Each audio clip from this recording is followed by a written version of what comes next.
জীবনে এমন কিছু কাজ রয়েছে যা আমাদের কখনোই করা উচিত নয়, যেমন আশা করা। যদি আপনি আশা করেন আর আপনার আশা পূর্ণ না হয়, আপনি খুবই কষ্ট পাবেন।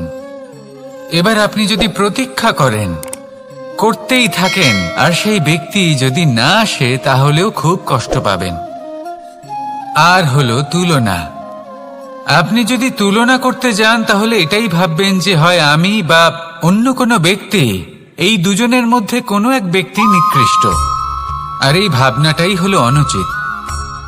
যদি আমরা কথা বলি সেই সব বিষয়ে যা আমাদের করা উচিত, যেমন পরীক্ষা। এই পরীক্ষা সবসময় আমাদের আরো সফল করে তোলে, আরো শ্রেষ্ঠ করে তোলে, আরো উৎকৃষ্ট করে তোলে। আসন্ন মহাসংগ্রামের জন্য আমাদের প্রস্তুত করে তোলে এই পরীক্ষা। তাই এই পরীক্ষার থেকে কখনোই পালাবেন না, এর সম্মুখীন হন। আর হলো কর্ম। কর্ম করা কখনোই বন্ধ করবেন না। তুলনা করার বদলে কর্ম করুন, প্রতীক্ষা করার বদলে কর্ম করুন, আর আশা করার বদলে কর্মই করুন। জীবন সফল হয়ে যাবে। দেখুন, সবার শেষে সত্যি বলতে এই কর্ম আর এই পরীক্ষা, এই দুই আমাদের জীবনকে সুখী করে তুলতে পারে। আসুন আর আমার সাথে ভালোবেসে বলুন, রাধা রাধা।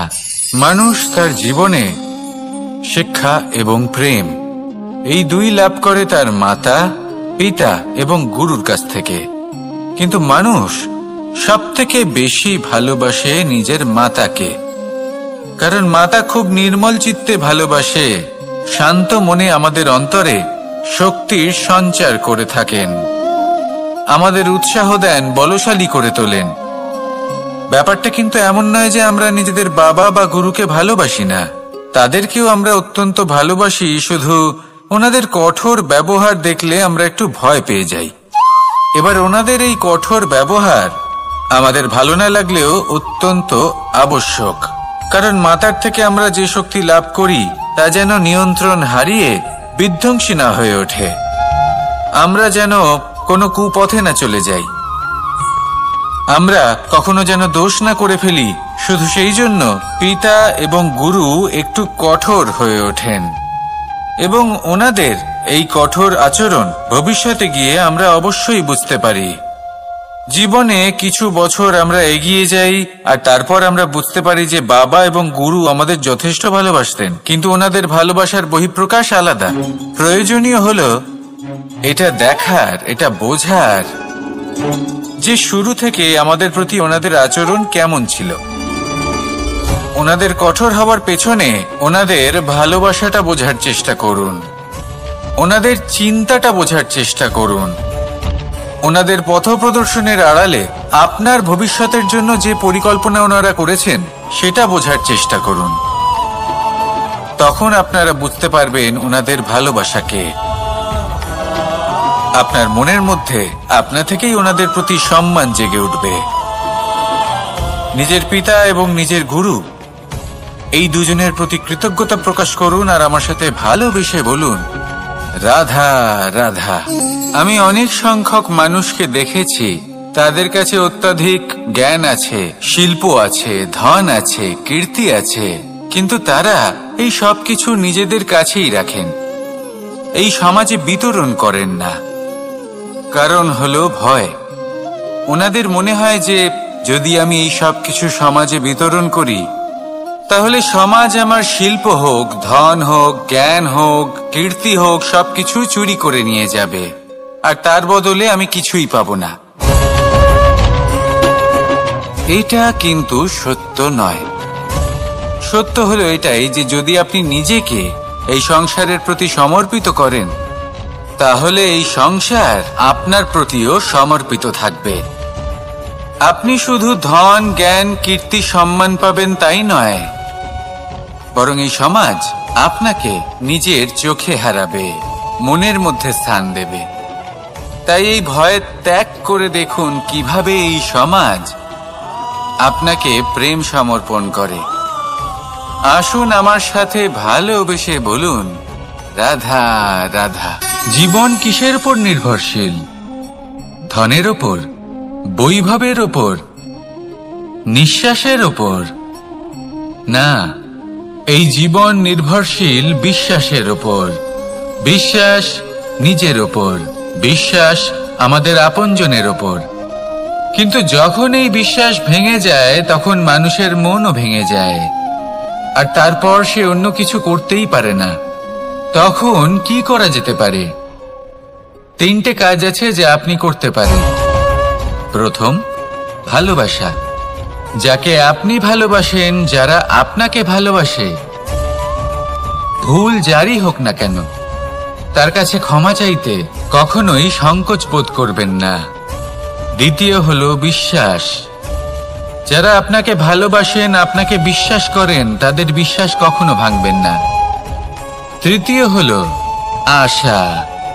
যারা আপনাকে ভালোবাসেন, আপনাকে বিশ্বাস করেন, তাদের আশা আপনার সাথে জড়িত। তাদের থেকে কখনো কিচ্ছু লুকোবেন না। এই 3টে কাজ করুন, আর এই জীবন সুপ্রসন্ন হয়ে বলবে, রাধা রাধা। মানুষের জীবনে 2 ধরনের আবেগ থাকে যা চিরকাল তার সাথে বসবাস করে। প্রথম, স্বপ্ন। দ্বিতীয়, অজুহাত। মানুষ হাজার হাজার স্বপ্ন দেখতে পারে। আমাকে এই কাজ করতে হবে, আমাকে ওখানে ঘুরতে যেতে হবে, আমার জীবনে এই অসম্ভব কাজ বাস্তবায়িত করে দেখাতে হবে, আদি ইত্যাদি। এবার ঠিক যেমন স্বপ্ন দেখেন, সেইভাবে অজুহাতও খুঁজে নিয়ে আসেন। আমি এই স্বপ্ন পূরণ করতে পারলাম না, কারণ আমাকে কেউ সাহায্যই করল না, কারণ আমি দুর্বল হয়ে পড়েছিলাম, কারণ আমার কাছে সময়ই ছিল না, আদি ইত্যাদি। এবার সাফল্য এবং অসফলতার মাঝখানে এই ধরনের সংঘর্ষ হতে থাকে। সাফল্য তখন লাভ করা সম্ভব যখন আপনার স্বপ্ন আপনার অজুহাতের থেকে অনেক বড় হয়, আর অসফলতা তখন পাবেন যখন আপনার অজুহাত আপনার স্বপ্নের থেকে অনেক বড় হয়। আপনি যদি সাফল্য লাভ করতে চান, তাহলে চেষ্টা করতে থাকুন, পরিশ্রম করুন। যদি অসফল হন, তাহলে ভয়ভীত হওয়ার কোনো প্রয়োজন নেই। নিজের ভুল বুঝুন, তাকে শুধরে নিন, আবার চেষ্টা করুন। কিন্তু যদি নিজের জীবনে অজুহাত নিয়ে আসেন, তখন স্বপ্ন কখনো পূরণ হবে না। আসুন আমার সাথে ভালোবেসে বলুন, রাধা রাধা। ভয়ের সাথে আমরা সবাই পরিচিত, কষ্টও আমরা সবাই পেয়েছি।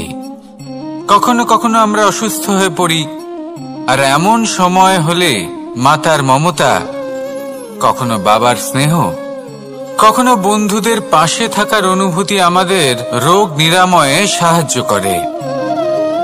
কখনো যদি আমরা নিরাশ হয়ে পড়ি, তখন যদি আমাদের কোনো আপনজন আমাদের 2টো ভালো কথা বলে, তখন আমাদের মনোবল বেড়ে যায়। ঠিক তেমন সংসারের এই রঙ্গমঞ্চে যদি আপনি পীড়িত অনুভব করেন, কিছু শুভ কথা আলোচনা করুন, কিছু স্তুতি গান করুন, কিছু মুহূর্তের জন্য হলেও নিজের ইষ্টদেবের কথা স্মরণ করুন আর প্রার্থনা করুন। সাহস বাড়বে, শক্তিও বৃদ্ধি পাবে, এবং সামনে এগিয়ে চলার পথও দেখতে পাবেন। তখন এই মন প্রসন্ন হয়ে বলবে, রাধা রাধা।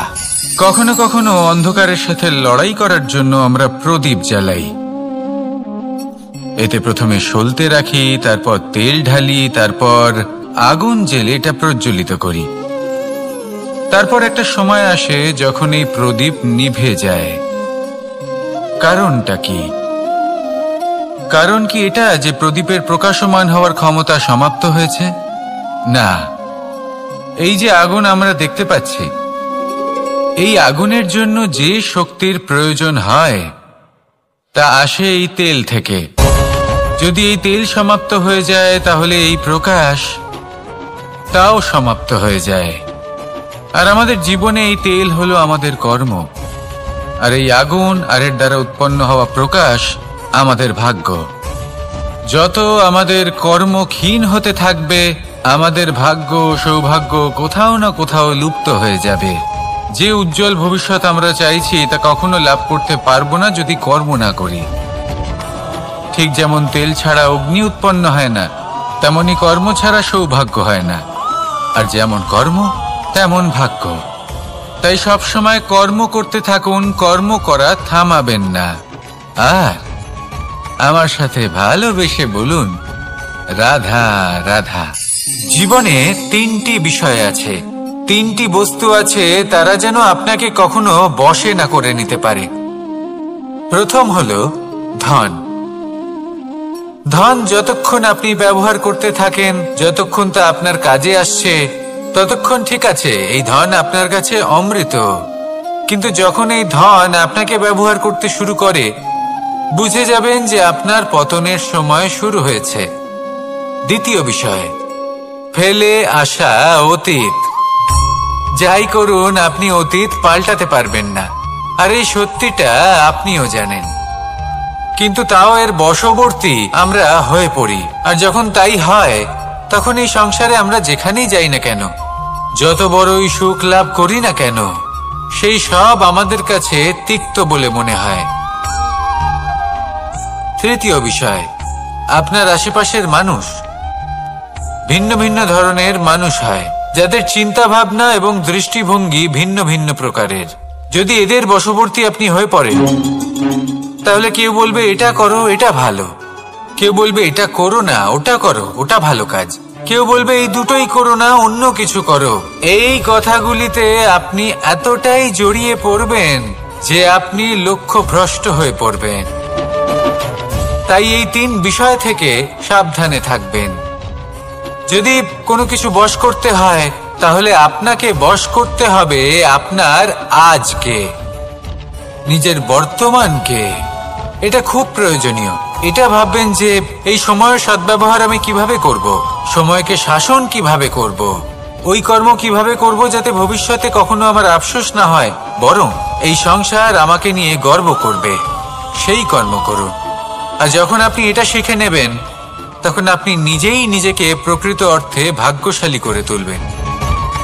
আসুন আমার সাথে ভালোবেসে বলুন, রাধা রাধা। অনেক সময় আমরা কারোর নীরবতাকে তার দুর্বলতা ভেবে বসি।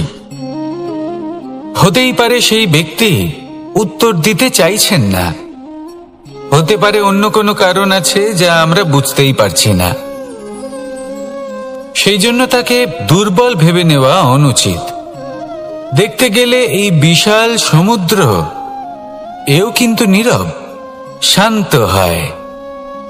কিন্তু যখন সে রুদ্র মূর্তি ধারণ করে, তখন কি হয়?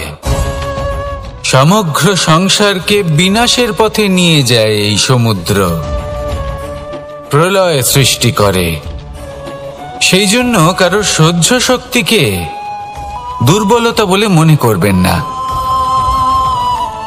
কারণ যদি এই নীরবতা নিজেকে ভেঙে বেরিয়ে আসে, তাহলে তা বিনাশের সমস্ত সীমা পার করে যেতে পারে। তাই এই নীরবতাকে সবসময় বুঝুন, সবসময় একে সম্মান করতে শিখুন। আর আমার সাথে ভালোবেসে বলুন, রাধা রাধা। কখনো কোনো চাতক পাখিকে দেখেছেন? কথায় আছে যে বছরে মাত্র একবার সে তার তৃষ্ণা মিটিয়ে থাকে, আর তাও আকাশে ভেসে থাকা মেঘের দ্বারা ঘটানো বৃষ্টির জলের ফোঁটা থেকে। আর কোথাও থেকে সে তার তৃষ্ণা পূরণ করে না।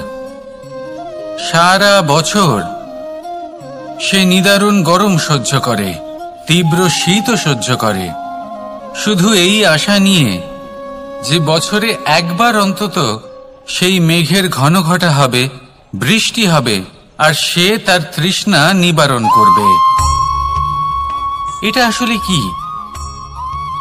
এটা আসলে বিশ্বাস। সেই বিশ্বাস যে বছরে একবার সেই মেঘ আসবে তৃষ্ণা নিবারণ করতে। যেমন দেখুন, একটা সূর্যমুখী ফুল সারা রাত অন্ধকারের সাথে যুদ্ধ করে, কারণ তার বিশ্বাস যে ভোরবেলায় সূর্য তাকে অবশ্যই দর্শন দেবেন। সেটাও বিশ্বাস ছিল, যার উপর ভরসা করে মনু একটা নৌকা নিয়ে বেরিয়ে পড়েছিলেন এবং সমস্ত সৃষ্টিকে প্রলয়ের হাত থেকে বাঁচিয়েছিলেন। সেটাও ছিল ভালোবাসার প্রতি বিশ্বাস, যার উপর ভরসা করে বানর এবং ভাল্লুক সেনা নিয়ে শ্রীরাম আক্রমণ করেছিলেন সমস্ত বরদানপ্রাপ্ত অসুরগণ এবং রাক্ষসগণের লঙ্কায় এবং জয় লাভ করেছিলেন। এই বিশ্বাসই হল এই বিশ্বের আশা। বিশ্বাস রাখুন যে আপনি হলেন সর্বশ্রেষ্ঠ এবং শুধুই নিজের কর্ম করতে থাকুন। এই বিশ্বাসের আশাই আপনাকে প্রতি মুহূর্তে বল প্রদান করবে। এ হলো আমার বিশ্বাস। আসুন আর আমার সাথে ভালোবেসে বলুন, রাধা রাধা। যোগাসন। যোগাসনে আসন অত্যন্ত গুরুত্বপূর্ণ।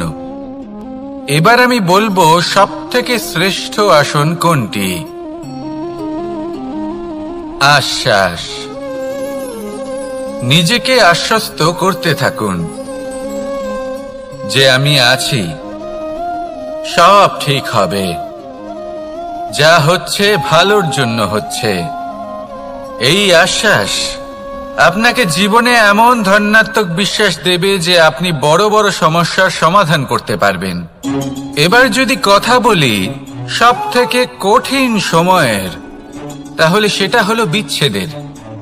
যা মা সীতাকে সহ্য করতে হয়েছে শ্রীরামের জন্য, রাধা কৃষ্ণকেও সহ্য করতে হয়েছে। যে ব্যক্তি বিচ্ছেদের সময় সঠিক পথে চলে এসেছে, সে জীবনে অনেক শ্রেষ্ঠ স্থানে অবশ্যই পৌঁছতে পারবে। এবার যদি কথা বলি সবথেকে জরুরি এবং গুরুত্বপূর্ণ সময়ের, তাহলে সেটা হলো সংযোগ। সকলকে সাহায্য করতে থাকুন। আপনি অন্যদের সাহায্য করে তাদের যত আনন্দ দিতে পারবেন, ততটাই আনন্দ আপনারও জীবনে অবশ্যই আসবে। আসুন আর আমার সাথে ভালোবেসে বলুন, রাধা রাধা। সংসারে সকলে উঁচুতে উঠতে চায়, কেউ নত হতে চায় না। সবাই এটা মনে করে যে নত হওয়ার অর্থ হলো তাদের আত্মসম্মান এবং অহংবোধের বিরুদ্ধাচরণ করা। তাদের মনে হয় যে যদি আমরা নত হই, সংসার আমাদের দুর্বল মনে করবে, তাদের শৌর্য এবং তাদের ব্যক্তিত্বের অপমান হবে। কিন্তু এটা কি সত্যি? প্রত্যেকবার নত হওয়ার অর্থ কি সম্মানহানি হওয়া? কখনোই নয়। আপনি নিজের জীবনকেই দেখে নিন। আপনার কোনো অমূল্য জিনিস যদি নিচে পড়ে যায়, তাহলে তাকে কিভাবে তোলেন? সেই বস্তুকে তোলার জন্য আপনাকে নত হতেই হবে। আপনি বড়দের আশীর্বাদ কিভাবে লাভ করেন? আপনি নত হয়ে তবেই তাদের আশীর্বাদ লাভ করতে পারেন, তাই না? ভেবে দেখুন, আপনি একটা পথে হাঁটছেন। আপনি দেখতে চাইছেন যে আপনি সঠিক পথে হাঁটছেন কিনা, পায়ের নিচে কাঁটা পড়ে আছে কিনা। কিভাবে দেখবেন? আপনাকে সেই মাথা নত করেই দেখতে হবে। এর অর্থ কি? অর্থ খুব সহজ। প্রত্যেকবার নত হওয়া অনুচিত নয়, সেটা কোনোভাবেই সম্মানহানি নয়। পরিস্থিতি অনুসারে এবং যেখানে প্রয়োজন, আপনি নত হতে শিখে গেলে আপনি অনেক কিছুই লাভ করতে পারবেন। জ্ঞান, মান, গুণ, বিশ্বাস। সেই জন্য প্রয়োজন এবং পরিস্থিতি অনুসারে নত হতে শিখুন। এতে অনুচিত কিছুই নেই। আত্মসম্মান থাকা অত্যন্ত প্রয়োজনীয়, কিন্তু তা যেন কখনো অহংকারে পরিণত না হয়। এই বিষয়ে অবশ্যই নজর রাখবেন এবং আমার সাথে ভালোবেসে বলবেন, রাধা রাধা। আমাদের জীবনে অনেক ধরনের ব্যক্তি এসে থাকেন। কেউ কেউ আমাদের সাথে থেকে যান, কেউ আমাদের থেকে দূরে চলে যান। কেউ ভালো মানুষ হন, কেউ খারাপ মানুষ। কিন্তু আমরা সবসময় সেই সময়টাকে নিয়ে দুঃখ প্রকাশ করি যখন আমাদের জীবনে কোনো খারাপ ব্যক্তি প্রবেশ করেন। তারা আমাদের খারাপ অনুভূতি দেন, দুঃখ দেন, কষ্ট দেন। আমরা সবাই তাকে ভালো মন্দ কথা বলি। কিন্তু কেন? এমন বিভিন্ন ধরনের মানুষ, খারাপ মানুষ, ভালো মানুষ, সবার জীবনেই আসেন। এবং সকলকেই একটা অমূল্য শিক্ষা দান করে যান। এবার আপনি নিজেই ভেবে দেখুন, জীবনে যখন প্রথমবার আপনি আগুন স্পর্শ করেছিলেন তখন আপনি একটা শিক্ষা লাভ করেছিলেন যে আমাকে আগুনের থেকে একটু দূরে থাকতে হবে। তারপর আস্তে আস্তে আপনি শিখলেন যে কিভাবে এই আগুনকে নিয়ন্ত্রণে রাখতে হবে। তারপর আপনি শিখলেন যে কিভাবে নিজের জীবনে তাকে প্রয়োগ করতে হবে, তা সে অন্ধকারে প্রকাশ লাভ করার জন্য হোক বা খাবার বানানোর জন্য। সেইভাবেই কোনো খারাপ ব্যক্তি যখন আপনার জীবনে আসে কোনো শিক্ষা দিয়ে যান, তার প্রতি কৃতজ্ঞ থাকুন। তার বিষয় খারাপ ভাবার বা খারাপ অনুভূতি নিয়ে থাকার কোনো প্রয়োজন নেই। সেই শিক্ষা লাভ করুন, ইতিবাচক মনোভাব নিয়ে জীবনের সামনে এগোতে থাকুন। কেউ নেই যিনি আপনাকে বাধা দিতে পারেন। আসুন আমার সাথে ভালোবেসে বলুন, রাধা রাধা। জীবনে সাফল্য লাভ করতে হলে মানুষকে উচিত পথে চলতে হবে, কিন্তু তার থেকেও বেশি গুরুত্বপূর্ণ হলো এটা বোঝা যে সেই পথে চলতে চলতে কখন আমাদের দাঁড়াতে হবে আর কখন আমাদের চলতে হবে। এই শিক্ষা অত্যন্ত গুরুত্বপূর্ণ। এবার দেখুন, ছোট্ট একটা কথা রয়েছে, ওকে আটকিও না, যেতে দাও। এই বাক্যের অর্থ কি? অর্থ যে কাউকে আটকিও না, যে এগোতে চাইছে তাকে এগোতে দাও, তার পথে বাধা সৃষ্টি করো না। এবার এই ছোট কথাতে এক অনুচিত স্থানে আমি দাঁড়িয়ে পড়ি। আটকাও, যেতে দিও না। এবার এর অর্থ কি হলো? যে এই ব্যক্তিকে আটকাও, তাকে জীবনে এগোতে দিও না, এর পথে বাধা সৃষ্টি করো। এবার এই ছোট কথাতে অনুচিত স্থানে যদি আমি আটকে যাই, তবে ভাবো কত পার্থক্য হলো। এই শিক্ষা কতটা গুরুত্বপূর্ণ সেটা শিখুন। আর এই শিক্ষা আমাদের জীবনে কতটা গুরুত্বপূর্ণ হতে পারে সেইটা বুঝুন। বুঝে যান, শিখে যান জীবনে কখন সামনে এগোতে হবে আর কখন থামতে হবে। মন প্রসন্ন হয়ে বলবে, রাধা রাধা। সময় যা সবকিছুকে সমান করে দিতে পারে, যা সব থেকে বেশি শক্তিশালী, সব থেকে বড় সম্পত্তি, সব থেকে বড় শিক্ষক এবং সব থেকে বড় সুযোগ। এই সময় যখন ভালো যায় তখন তা আপনাকে আমিত্বে মত্ত করে তোলে, অহংকারে নিমজ্জিত করে দেয়। আর যখন খারাপ হয় তখন দুঃখের সাগরে নিজের প্রতি ঘৃণাবোধে নিমজ্জিত করে। তাই এই সময় যা এত শক্তিশালী এক সম্পত্তি, এত মহান একটি ধন, তাকে এমনি এমনি নষ্ট হতে দেবেন না। এই সময়ের সাথে কি করবেন, কিভাবে করবেন তা ভাবতে গিয়ে এবং করতে গিয়ে সময় নষ্ট করবেন না। যদি আপনি এই সময় নষ্ট করেন, তাহলে সময়ও নিশ্চিত করবে যে আপনার সাথে কি করা উচিত। তাই সময়ের সদ্ব্যবহার করুন আর আমার সাথে ভালোবেসে বলুন, রাধা রাধা। আপনারা সবাই একটা গাছের পাতাকে দেখুন।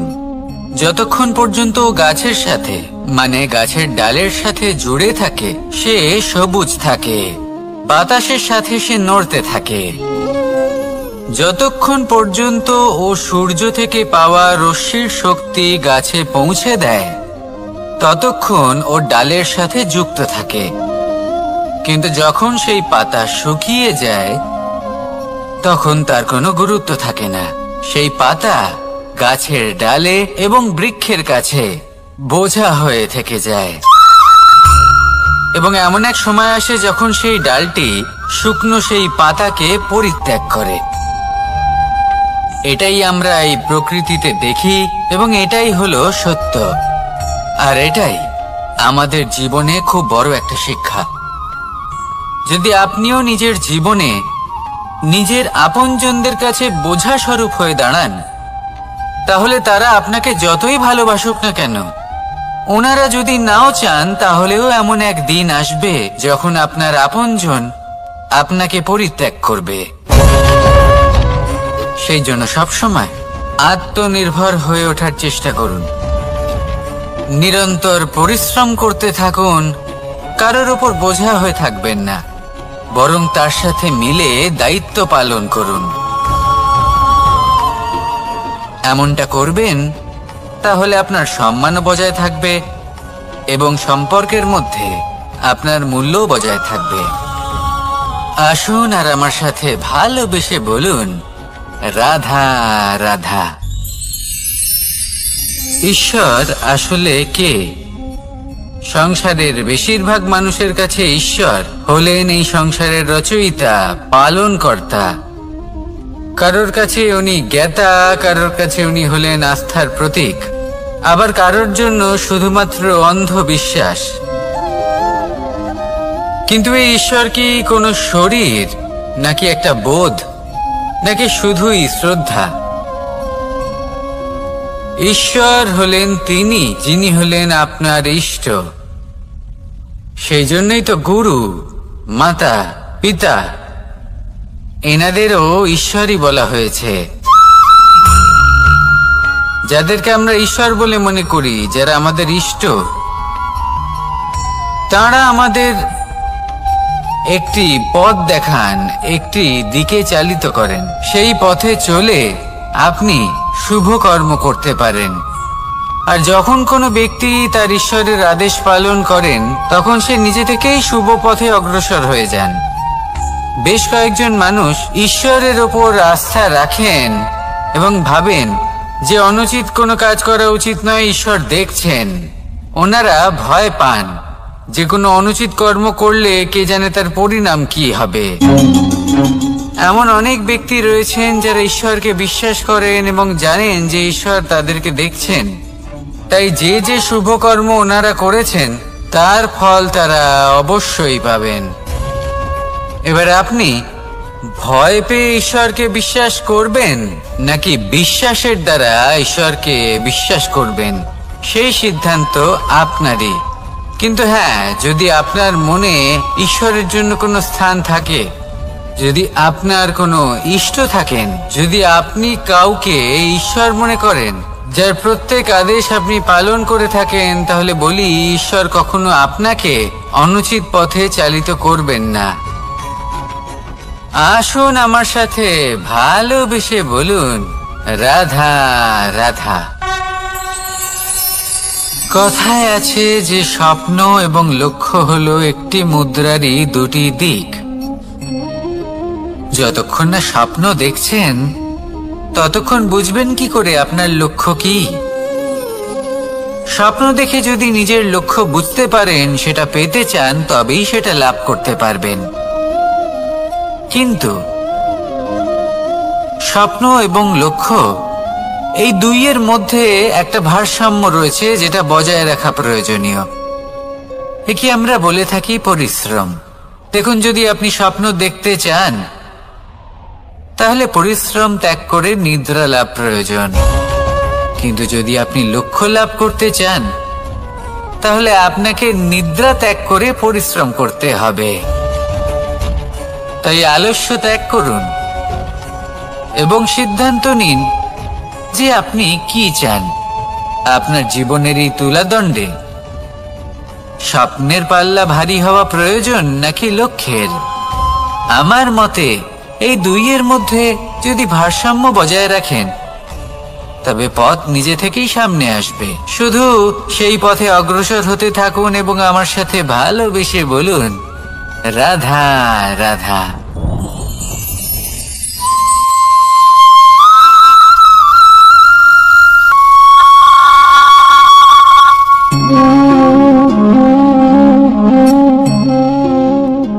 মোহনের বাঁশির এই সুর, এই সঙ্গীত কার না পছন্দ হয়?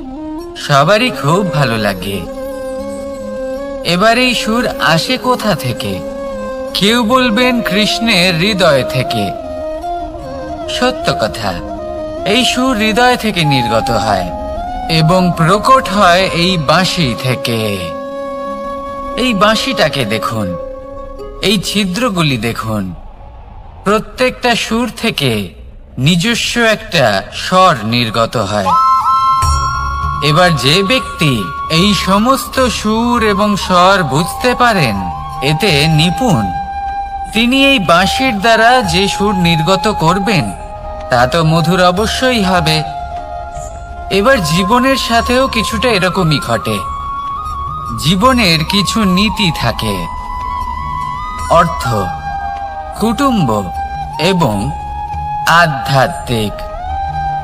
যদি জীবনের প্রত্যেকটা মুহূর্ত সুখময় হয় এরকম আপনি চান, তাহলে এই তিনটি নীতিতে আপনাকে নিপুণ হতে হবে। কোনো একটি বিশেষ নীতির প্রতি যদি আপনি বেশি ঝুঁকে পড়েন, তাহলে বাকি দুই নীতি থেকে যা সুখ লাভ করা সম্ভব তা পারবেন না। ধন অর্জন করতে হবে পরিবারের জন্য, পরিবারের সুখ মনের শান্তির জন্য, মনে শান্তির প্রয়োজন মনের শুদ্ধতার জন্য। যখন এই মন শুদ্ধ হবে, জীবন শুদ্ধ হবে, পবিত্র হবে, সুন্দর হবে এবং ভালোবেসে বলবে, রাধা রাধা। আমি রথে যাত্রা করি, তাতে বারবার পথে থামি আর দেখি যে আমি অনুচিত দিকে যাচ্ছি না তো, আমি উচিত পথেই যাচ্ছি তো। কারণটা কি? কারণ হলো যাতে আমি পথভ্রষ্ট না হয়ে যাই। জীবনযাত্রাতেও এটাই প্রয়োজন। জীবনযাত্রায় ভোগবিলাসের পথে হারিয়ে যাওয়া খুব সহজ। বারবার থেমে আপনাকে দেখতে হবে, নিজেকে কিছু প্রশ্ন করতে হবে। আমি কি আজ সেই কর্মই করছি যেটা আমি করতে চেয়েছিলাম? আমি কি আজ সেই জীবন যাপন করছি যেমন আমি যাপন করতে চেয়েছিলাম?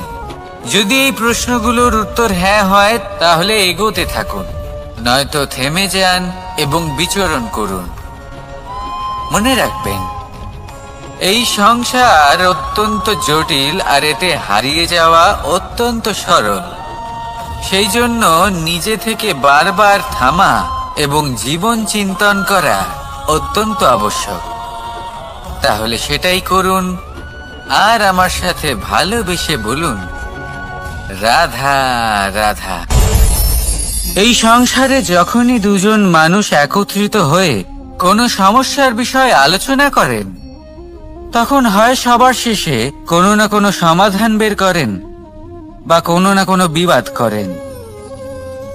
এই বিবাদ হলো মনুষ্য জীবনের সব থেকে বড় ঝামেলা, সব থেকে বড় সমস্যা। ভেবে দেখুন, এই বিবাদ কেন হয়? তখনই হয় যখন বার্তালাপ ঠিকমতো হয় না।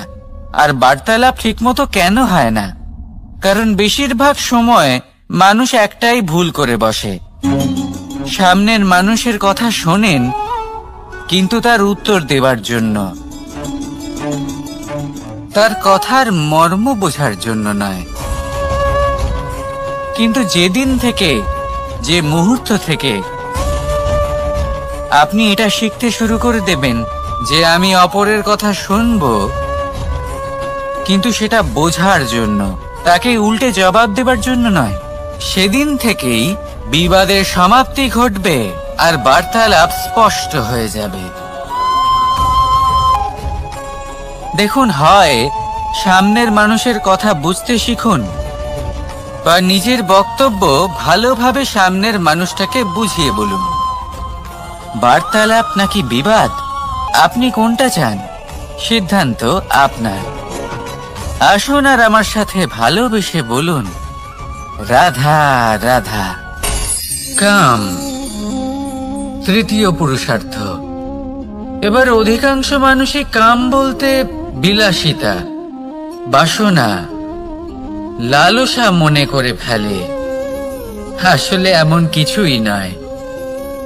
কামের বাস্তবিক অর্থ কি? কামের বাস্তবিক অর্থ হলো কামনা। প্রতিটা ব্যক্তি, প্রতিটা মানুষ, প্রতিটা জীব এই সংসারে কোনো না কোনো বিশেষ কারণে আসে। সেই কারণকে পূর্ণ করার জন্য কর্ম করাকে কাম বলে। এখন সেটা সবার জন্য ভিন্ন হতে পারে। কারোর কাছে সেটা জ্ঞান অর্জন করা হতে পারে, আবার কারোর কাছে নির্মাণ করা হতে পারে। কারোর জন্য পরিবারকে সঞ্চালন করা হতে পারে, আবার কারোর জন্য এই সংসার থেকে পাপ দূর করা হতে পারে। কিন্তু সবথেকে গুরুত্বপূর্ণ হলো যে মানুষ যেন নিজের কর্ম ঠিক করে করে, সম্পূর্ণ যত্ন নিয়ে করে। তৃতীয় পুরুষার্থ মানে এই কাম। এটার অনুচিত অর্থ নিজেকে বোঝানো মানেই সমগ্র জীবনকে অর্থহীন করে দেওয়া। তাই প্রেম দ্বারা আপনার এই সংসারে আসার কারণটাকে অনুসন্ধান করুন, আর এই প্রেমের সাথেই বলুন রাধা রাধা। প্রেম 2.5 অক্ষর, মাত্র 2.5 অক্ষরের এই শব্দ প্রেম, এর মধ্যে ত্রিলোকের এবং সমগ্র ব্রহ্মাণ্ডের বীজ নিহিত আছে। এমন কি আছে যে এই প্রেম করতে পারে না? যেখানে শক্তি এবং বিদ্যা প্রয়োগ করে আপনি কিছুই করতে পারবেন না, সেটাও প্রেম দ্বারা অর্জন করা সম্ভব। প্রেম চাইলে পাথরেও ফুল ফোটাতে পারে। প্রেম চাইলে ন্যাড়া পাহাড়ের বুক চিরে নদীপথ তৈরি করতে পারে। চাইলে নিরক্ষর ব্যক্তিকে সংসারের শ্রেষ্ঠ জ্ঞানী করে তুলতে পারে। শুধুমাত্র এই প্রেমের জন্য সবার দুষ্টু কানাই ঘনশ্যাম হয়ে উঠেছিল। শুধুমাত্র এই প্রেমের টানেই ত্রিলোকের স্বামী দ্বারকাধীশ নির্ধন সুদামার পদসেবাও করেছিলেন। এই প্রেম হলো সংসারের সবথেকে বড় শক্তি। এই সংসারের আধার হলো প্রেম। এমন কিচ্ছু নেই যা এই প্রেমের পক্ষে সম্ভব নয়। যেখানে বিদ্যা এবং শক্তি সাহায্য করতে পারে না, সেখানে এই প্রেম আপনাকে জয়ী করে দিতে পারে। তাহলে আসুন আর আমার সাথে ভালোবেসে বলুন রাধা রাধা। আমরা যখনই কোনো যাত্রায় যাব বলে মনে করি, তখনই আমরা প্রস্তুত থাকি আসন্ন বিপদের জন্য বা সংকটের জন্য। যেমন যদি আমাদের মনে হয় যে আজকের পরিবেশ খুব ঠান্ডা হবে, তাহলে আমরা গরম বস্ত্র ধারণ করি বা সেটাকে সাথে নিয়ে যাই। যদি মনে হয় যে বৃষ্টি হতে পারে বা বৃষ্টি হয়ে চলেছে, আমরা দেখছি, তাহলে আমরা একটা ছাতা সাথে নিয়ে নিই। আমরা প্রস্তুত থাকতে চাই এবং এটাই উচিত, এবং সেই কারণেই আমরা যাত্রায় সাফল্য লাভ করি। কিন্তু যদি আমরা কথা বলি জীবনযাত্রা নিয়ে, যা কিনা সব থেকে বেশি গুরুত্বপূর্ণ, তাহলে তার জন্য আমরা পূর্ণরূপে প্রস্তুত থাকি না। আশেপাশের মানুষ, এই সমাজ, আমাদের সাথী, আমাদের মিত্ররা যে কোনো মুহূর্তে বদলে যেতে পারেন। সেই জন্য আমরা নিজেদেরকে কখনো সাবধান করি না, কখনোই নিজেদের প্রস্তুত করি না। আমাদের এটা কখনোই মনে হয় না যে এরকম হতে পারে, আর সেই কারণেই শেষে গিয়ে আমরা অত্যন্ত দুঃখ পাই। একটা অমূল্য শিক্ষা আছে যেটা আমাদের লাভ করা উচিত। সতর্ক থাকা উচিত। এই জীবনযাত্রার জন্য শুধুমাত্র এই পরিবেশের বিষয়ে তথ্য সংগ্রহ করা বা তাকে অনুমান করা, এটুকু হলেই চলবে না। আমাদের আশেপাশের মানুষজনকে দেখতে হবে, তাদের স্বভাব পরিস্থিতির ওপর নজর রাখতে হবে। যখন তারা রং পাল্টাচ্ছেন, নজর রাখতে হবে। তা অত্যন্ত আবশ্যক। পরিবর্তন আপনার জীবনে অবশ্যম্ভাবী। সঠিকভাবে তার সম্মুখীন হন। আসুন আমার সাথে ভালোবেসে বলুন রাধা রাধা। আপনি এটা শুনে থাকবেন যে ছোট্ট একটা বালক, সে ঈশ্বরের প্রতিরূপ হয়। কিন্তু এমন কেন বলা হয় তা কি আপনি কখনো ভেবে দেখেছেন? আমি আপনাকে বলছি। কোনো একটা ছোট্ট বালককে দেখুন, সে কি করে? সকলকে সমান চোখে দেখে। ওর মনে না কোনো ছলনা রয়েছে, না কোনো কপটতা। না অহংকার রয়েছে আর না কোনো বিষয় নিয়ে কোনো চিন্তা। সকলকে সে সমান চোখে দেখে আর নিজের মধ্যেই প্রসন্ন থাকে, সকল বিকার থেকে মুক্ত। এগুলোই তো সেই গুণ, সেই বালকের মধ্যে যা হলো ঈশ্বর স্বরূপ। এবার ভেবে দেখুন, যদি প্রত্যেকটা মানুষ এই ছোট বালকের মতো সেই সব গুণ নিজের মধ্যে জাগ্রত করে তোলে, তাহলে কি হবে? তারাও ঈশ্বর তুল্য হয়ে উঠবে। তাই আপনিও এটাই করুন, নিজের মনকে বিকার মুক্ত করুন সেই ছোট্ট বালকের মতো।